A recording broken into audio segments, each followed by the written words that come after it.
Hello everyone.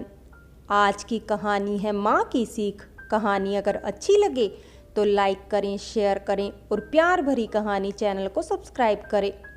दरवाजे की घंटी बजती है। टन टन टन। आती हूँ कहकर उर्मिला गीले हाथ पोंछती हुई साड़ी का पल्लू ठीक करती हुई दरवाज़ा खोलती है।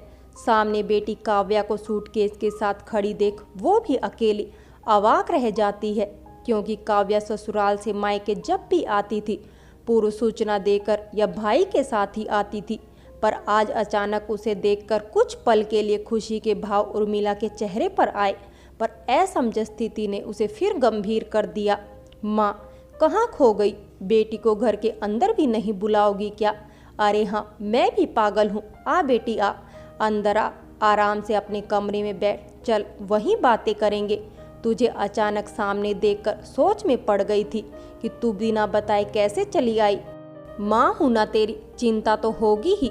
और बता, ससुराल में तेरी सास जी, दामाद जी सब कुशल मंगल तो है?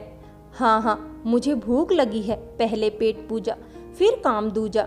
ठीक है, पहले तू खाना खा, फिर फुर्सत से माँ बेटी बातें करेंगे, कहकर उर्मिला खाना लगाने के लिए देहरी पार कर ही रही थी कि काव्या का मोबाइल टन टनाटन बजा और काव्या के मुंह से दामाद का नाम सुनकर उर्मिला दरवाजे की ओट में छिपकर खड़ी, ये सोचकर कि बेटी दामाद की बातों से काव्या के आने का कारण पता चल जाए। और हुआ भी यही। दोनों के वार्तालाप से उर्मिला को सारी बात समझ आ ही गई, पर तब भी वो चुप्पी साधे रही और काव्या के लिए खाना मिठाई सभी लाई व बड़े प्यार से मनुहार से उसे खिलाया। काम से फुर्सत पाते ही उर्मिला बेटी के पास बैठकर उसका हाथ अपने हाथ में लेते हुए बड़े प्रेम से पूछती है, बेटी क्या जो मैं समझ रही हूँ वो सही है, या जो मैंने फ़ोन पर सुना वही? क्या हुआ माँ? जैसे तुम कुछ जानती ही नहीं। इतनी भी अनजान मत बनो काव्या, पर कहो तो क्या हुआ? तो सुनो, तुम अचानक ससुराल छोड़कर क्यों आई हो?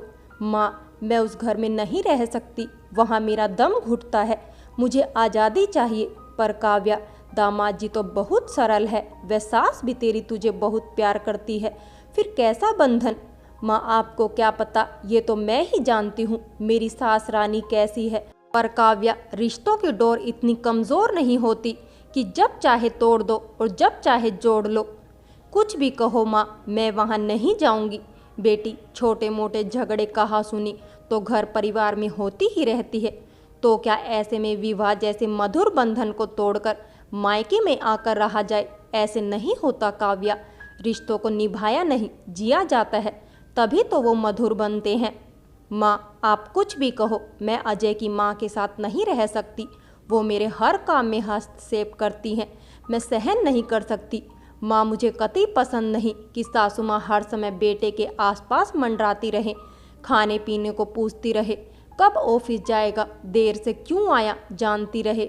और तो और माँ बेटे के ज़रा सिर में दर्द होने पर सारा घर सिर पर उठा लेती है। माँ, मैं अपनी अलग दुनिया में रहना चाहती हूँ, जहाँ सिर्फ मैं, अजय और हमारे सपने हों, जहाँ अजय सिर्फ मेरा और मेरा ही हो। काव्या, ऐसे कैसे हो सकता है? उसका इकलौता बेटा अजय है, वो ही उसका सहारा है। पर माँ, मेरा भी तो पूरा जीवन है, उमंगे हैं सामने, उनका क्या? बेटी, अजय का तुझसे विवाह हुआ है, उसके और रिश्ते खत्म तो नहीं हो सकते। वो बेटा तो उसी माँ का रहेगा। बस मैं नहीं जाऊंगी, कहकर काव्या आराम से लेट गई। काव्या के तर्कों से आहत माँ परेशान होकर रूंधे गले से अश्रुधारा बहाती हुई निडाल होकर बैठ जाती है। माँ, क्यों रो रही हो? सब ठीक हो जाएगा। कुछ ही दिनों में माँ बेटी का दिमाग ठिकाने आ जाएगा और अपनी भूल का पश्चाताप करते हुए मुझे लेने आ जाएंगे। आप स्वयं को दुखी मत करो। तूने बड़ी आसानी से ये बात कह दी, पर मैंने इस सत्य को अनुभव किया है जब मैं सास बनी थी, पर तब नहीं जब मैं इस घर में बहू बनकर आई थी, क्योंकि उस समय मैं अपनी ही दुनिया में मस्त रहती थी। तब कहाँ सोच पाती थी कि मेरा पति भी किसी का बेटा है, भाई है। ये तो काव्या अब जाना, जब स्वयं उसी राह से गुजरी और अनुभव किया कि मेरी सास कैसे अपने बेटे से कुछ कहने व 2 घड़ी उसका साथ पाने के लिए व्याकुल दृष्टि से उसे टुकुर टुकुर देखा करती थी। और मैं समझते हुए भी अनजान बनी तेरे पिता को उसकी माँ के पास जाने ही नहीं देती थी। बेटी, माँ का वो दर्द आज जब मेरी आंखों में छलकता हुआ मेरे सामने भी उसी रूप में बार बार आता है, तब मुझे भी रिश्तों की परिभाषा समझ आई। बेटी, तू ऐसी गलती मत कर। रिश्तों को तोड़ना सरल होता है, पर जोड़ने में कभी कभी पूरा जीवन व्यर्थ चला जाता है। बस इन्हें समय रहते समझो, सहेजो व बिखरने न दो। बेटी, ससुराल को मायके का दर्जा देते हुए स्वयं को रिश्तों से ऐसे बांध कि तेरा घर परिवार स्वर्ग बन जाए और माँ को उसका बेटा व तुझे तेरा पति मिल जाए। माँ की मम स्पर्शी बातें सुनकर काव्या स्वयं को रोक ना पाई। वह बोली, माँ, आज मेरी आंखें खुली है। मैं इतनी सवार्थी हो गई कि रिश्तों का महत्व समझ ही नहीं पाई, बस अपने सपने तक पहुँच पाई।